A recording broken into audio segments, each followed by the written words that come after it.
ఇదైతే మెత్తని పకోడీ లెక్క తీసేస్తున్నాను. గట్టి పకోడీ అయితే ఇంకా కొంచెం కలర్ రావాలన్నమాట. నేనైతే ఫుడ్ కలర్ కానీ ఏమీ వేయనండి ఇలాంటి పకోడీ గట్రా చేసేటప్పుడు. మా ఫ్రెండ్కి అయితే మెత్తని పకోడీ ఇష్టమంట. నాకైతే గట్టి పకోడీ ఇష్టం.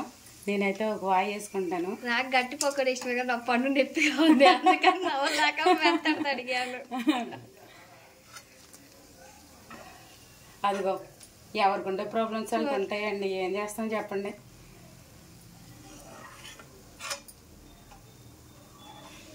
వేడి పకోడీ రెడీ అయింది ఫ్రెండ్స్, రండి మీరు కూడా కొంచెం టేస్ట్ చూసి వెళ్తారు.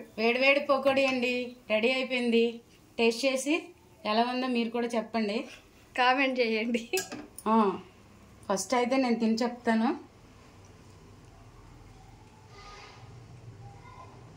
కాలుతుంది.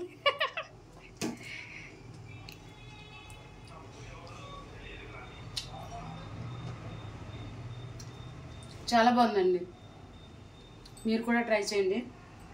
నేను అందులో ఎక్స్ట్రా ఏమీ వేయలేదు. శనగపిండి, ఉల్లిపాయలు, పచ్చిమిరకాయలు, అల్లం వెల్లుల్లిపాయ పేస్ట్ వరకే వేసాను. సాల్ట్ వేసానండి, మళ్ళీ అది వేయకుండా మానేసేవాళ్ళు. వేసి అలా పకోడీ చేశాను. చాలా అయితే చాలా బాగుంది, మీరు కూడా ట్రై చేయండి.